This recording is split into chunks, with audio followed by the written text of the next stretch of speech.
Hi guys, this is Vidas. And Ausra. Let's start episode 175 of Ask Vidas and Ausra podcast. This question was sent by Howard. He writes, I'm working on number 8 of Bach's 8 Little Preludes and Fugues. In my organ practice, I find that measures 5 and 6 are a challenge to do smoothly. I'm sure fingering is an issue. In the fugue, the rocking motion of the fifths and sixths can be a challenge to do well. Ausra, this is a fascinating prelude and fugue, right? The last of the series. Yes, it's the most fun to play.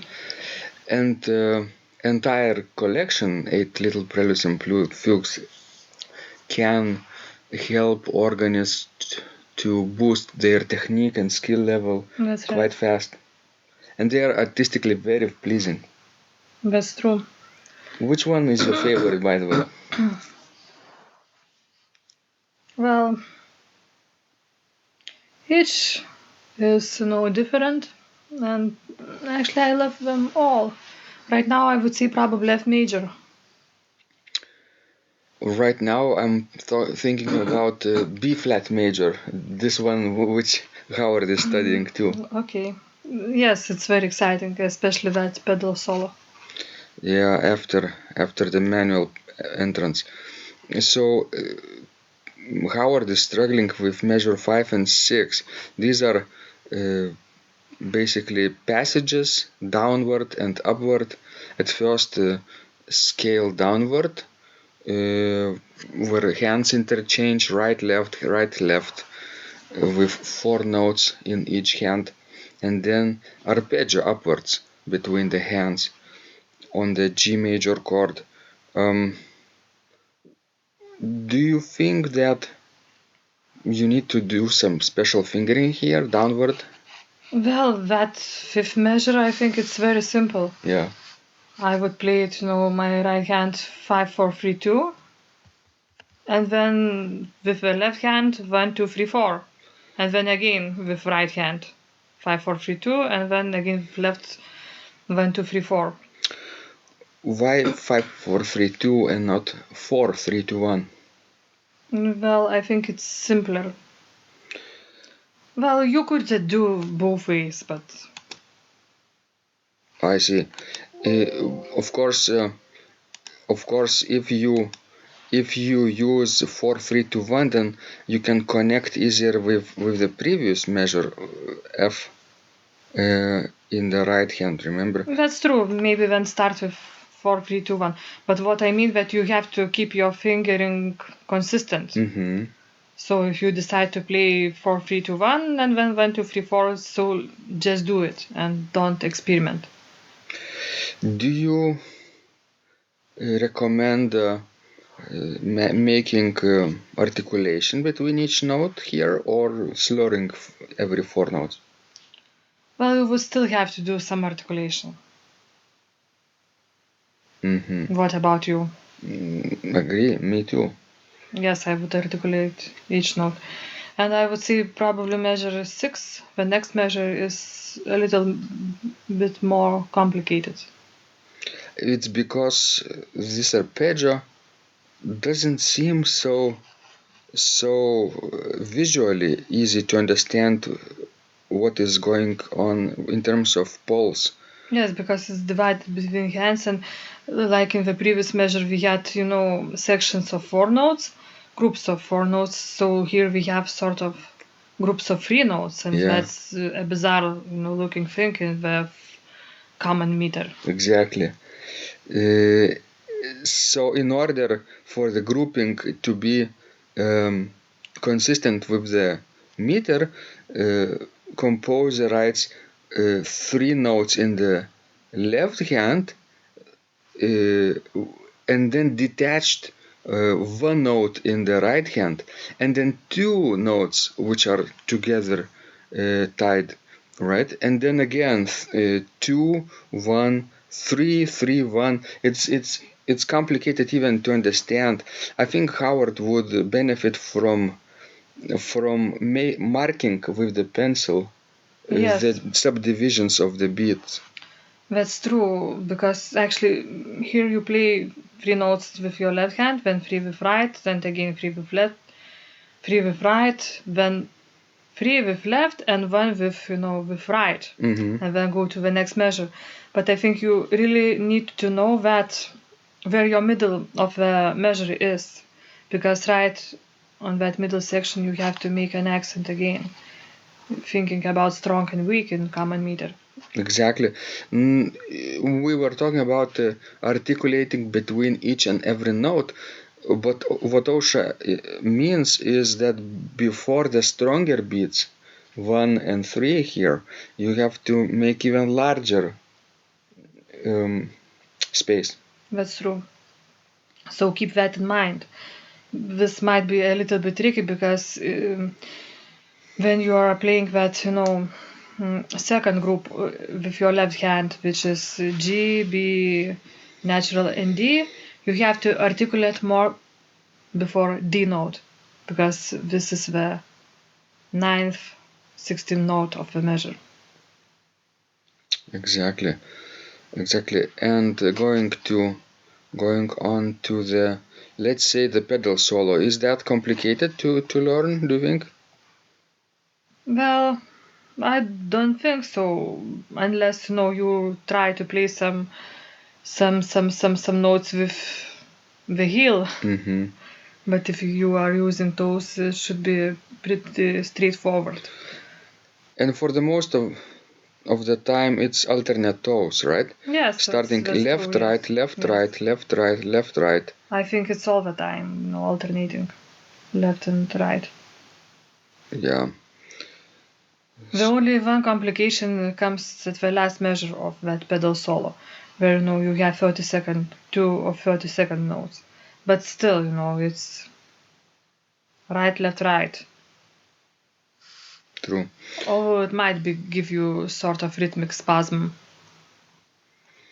And the structure of this beginning is very similar to how, let's say, of German Baroque composers would write Buxtehude or Lübeck or Bruns, right? You mean Stylus Fantasticus? Mm-hmm. Yes, it sort of resembles it, because it's such a sectional thing. Sectional.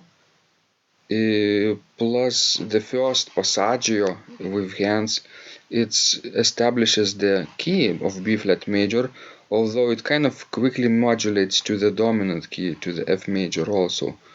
And then the pedal solo enters with its own theme in B flat major and finishes in B flat major. And then what happens later, Osha? You have sort of a combination of those previous sections, but in the same time, both hands and pedals are playing, but you sort of have also that opening motive Mm-hmm.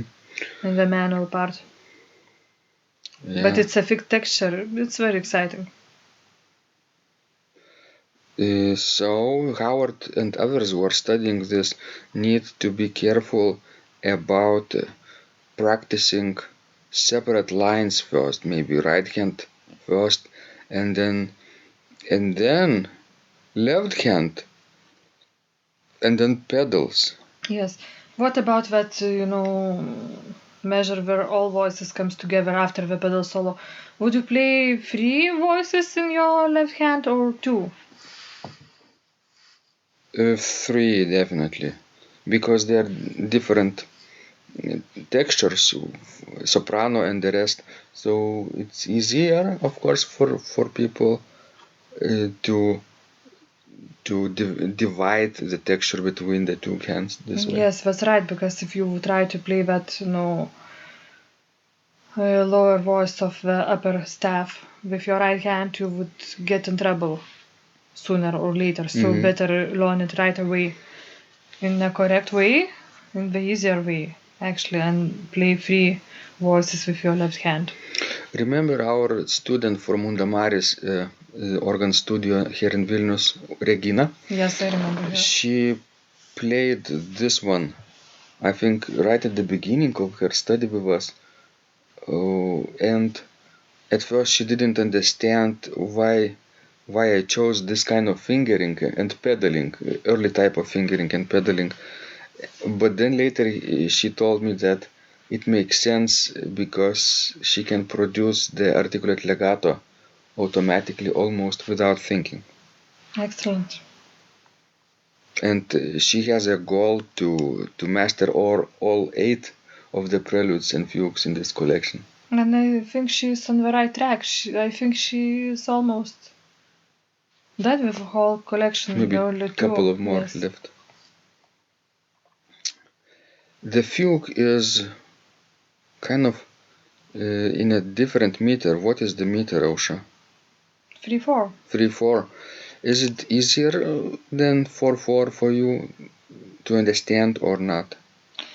Well, no, actually, the common meter is easier for me to understand. Because there are actually 2 ways how you can treat the 3/4 meter. One way is actually the first beat is the strongest one, the second is lighter, and the third one is the lightest. But I have heard some other opinion that the first, of course, is the strong one, then the second one is the lightest one, and then you have a little accent on the third one. That's how Johann Kirnberger wrote. Yes, and that's how actually George Ritchie taught me to play 3/4 meter, making a slight accent on the third note, because sort of if you will do that, it will lead you nicely into that strong beat of the next measure. This is true for minuets, right? Yes.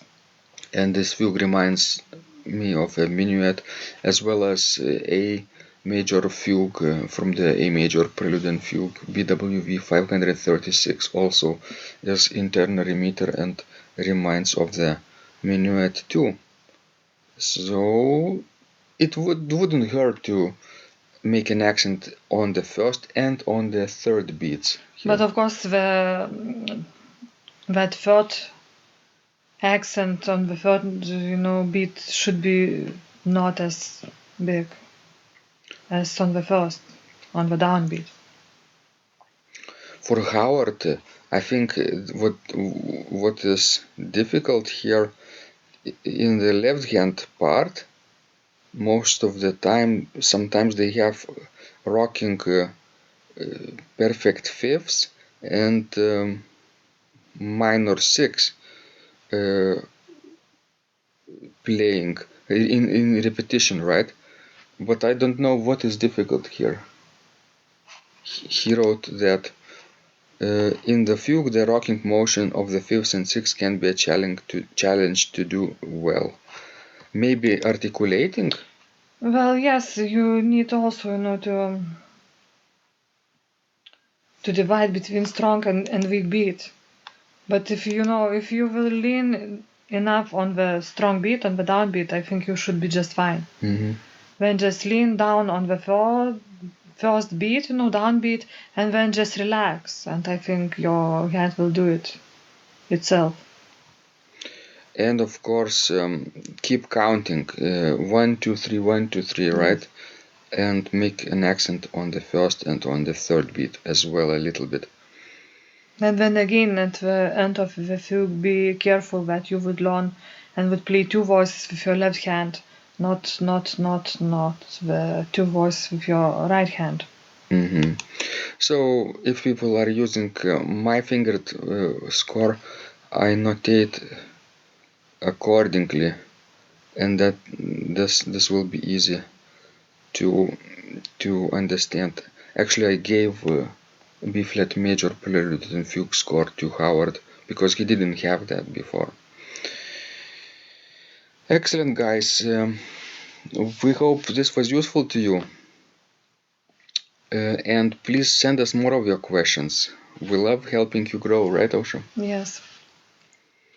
Okay, and we're going to practice now, and we hope you will practice too, because when you practice, miracles happen.